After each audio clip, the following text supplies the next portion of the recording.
Assalamualaikum warahmatullahi wabarakatuh. Selamat datang kembali di channel YouTube saya. Untuk kesempatan kali ini saya akan membahas tentang pengelompokan zat gizi. Tetapi untuk pengelompokan zat gizi saya bagi menjadi dua part ya. Yang part pertama yaitu kita akan membahas tentang karbohidrat dan protein. Kemudian untuk minggu depan kita membahas untuk yang part kedua, yaitu ada lemak dan zat gizi mikro. Semoga bermanfaat. Mari kita tonton. Zat gizi dibagi menjadi dua, yaitu gizi makro dan gizi mikro. Nah, untuk gizi makro itu merupakan zat yang diperlukan tubuh dalam jumlah besar, dalam satuan gram per orang per harinya. Yang termasuk dalam golongan gizi makro yaitu ada karbohidrat, ada protein, dan ada lemak. Untuk gizi mikro merupakan komponen yang diperlukan agar zat gizi makro itu berfungsi dengan baik, ya, dibutuhkan dalam jumlah yang sedikit. Yang termasuk dalam golongan gizi mikro diantaranya ada mineral dan ada vitamin. Yang pertama kita akan membahas untuk karbohidrat. Nah, untuk karbohidrat itu sendiri ada tiga fungsi, ya, memiliki tiga fungsi. Yang pertama sebagai sumber energi, yang kedua sebagai cadangan makanan, dan yang ketiga pengaturan metabolisme lemak. Untuk sumber karbohidrat ada dari beras merah, ya, di mana beras merah itu tinggi akan serat. Kemudian ubi-ubian, ya, sebagai penghasil antioksidan. Kemudian 3 kentang, ya, efek kenyang yang cepat. Kemudian jagung, ya, asam folatnya cukup tinggi. Kemudian gandum, baik untuk jantung, kemudian melancarkan pencernaan. Dan ada yang berasal dari kacang-kacangan dan sayuran hijau, di mana untuk kacang-kacangan dan sayuran hijau itu rendah akan kalorinya. Adapun buah yang menghasilkan energi itu ada nangka muda, ya, sukun, sawo, pisang, alpukat, apel, ya, dan keluarga beri, ada stroberi, ada blueberry, ya. Kemudian karbohidrat itu terbagi menjadi dua jenis, ada karbohidrat sederhana dan karbohidrat kompleks. Untuk karbohidrat sederhana di sini merupakan jenis karbohidrat yang hanya terdiri dari 1 atau 2 molekul gula saja, ya. Itu sebabnya karbohidrat sederhana itu bisa dengan mudah, ya, diproses oleh tubuh sehingga bisa langsung diserap oleh darah. Nah, kemudian karbohidrat sederhana di sini cenderung lebih cepat, ya, dalam meningkatkan kadar gula darahnya, ya. Nah, apa saja sih sumber karbohidrat sederhana? Ya, ada gula, ada madu, kemudian juga sirup. Kemudian karbohidrat kompleks ini merupakan jenis karbohidrat yang berasal dari rantai molekul gula panjang, ya. Maka proses pencernaan jenis karbohidrat ini itu membutuhkan waktu yang lebih lama. Nah, untuk karbohidrat kompleks itu tidak akan meningkatkan kadar gula darah secepat karbohidrat sederhana. Kemudian sumber karbohidrat kompleks itu berasal dari kelompok kacang-kacangan, ya, kemudian mie, bihun, nasi, kentang, jagung, roti, dan ubi.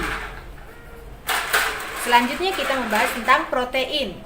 Ya, protein itu berfungsi sebagai yang pertama sebagai zat pembangun tubuh, di mana ketika masih dalam masa pertumbuhan dari bayi sampai remaja, zat pembangun tubuh itu memegang peranan penting, ya.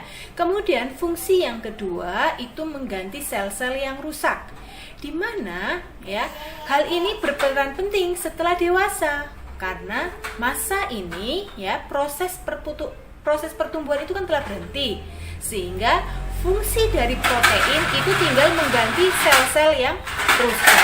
Kemudian yang ketiga, membentuk zat-zat pengatur seperti enzim dan hormon.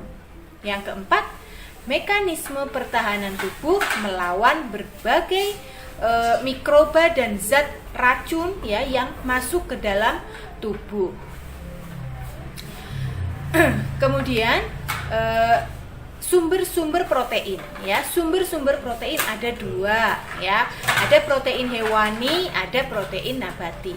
Nah, hal utama yang membedakan untuk protein hewani dan protein nabati itu terletak pada kandungan asam amino. Ya. Untuk protein hewani ini jenis protein yang berasal dari hewan ya, yang tersedia pada daging merah, daging ayam, kemudian ikan, telur dan produk-produk olahan susu. Kemudian untuk protein nabati ini jenis protein yang berasal dari tumbuh-tumbuhan ya, yang tersedia pada kacang-kacangan seperti tahu, tempe ya, kemudian gandum, oat ya, itu. Kemudian selanjutnya untuk kandungan protein itu terbagi menjadi 3 tingkatan: protein tinggi, protein menengah, dan protein rendah. 1. Yang mengandung protein tinggi itu diantaranya ada susu, telur, ikan, kerang, ya, dan udang. Kemudian untuk kandungan protein menengah kita temukan pada daging, ayam, kacang-kacangan, dan tepung. Ya, kemudian untuk kandungan protein yang rendah itu berasal dari buah-buahan dan sayur-sayuran. Selanjutnya saya jelaskan kandungan protein dalam telur ayam ya. Karena telur merupakan makanan favorit anak-anak dan seringkali sebagai faktor alergi pada anak-anak juga ya. Untuk putih telur ayam itu mengandung protein lebih banyak daripada kuning telur ya. Kemudian untuk satu porsi telur besar itu mengandung 3,6 gram protein ya, lebih tinggi dibandingkan dengan 2,7 gram protein yang ditemukan di dalam kuning telur ya, bisa membandingkan ya. Kemudian putih telur juga mengandung nutrisi lain yang penting ya untuk kesehatan seperti kalium, sodium, magnesium, dan kalsium. Nah, untuk putih telur juga di sini mengandung lemak dan kolesterol jenuh, tetapi dalam jumlah yang sedikit, sehingga hal ini membuat jumlah kalori yang terkandung di dalam satu butir telur itu jauh lebih rendah daripada telur utuh. Kemudian untuk resiko ya yang mungkin terjadi saat mengkonsumsi putih telur yaitu munculnya alergi ya. Kenapa kok bisa muncul alergi? Karena disebabkan karena sistem kekebalan tubuh ya yang mengidentifikasi beberapa protein dalam telur itu sebagai zat yang berbahaya sehingga muncullah alergi.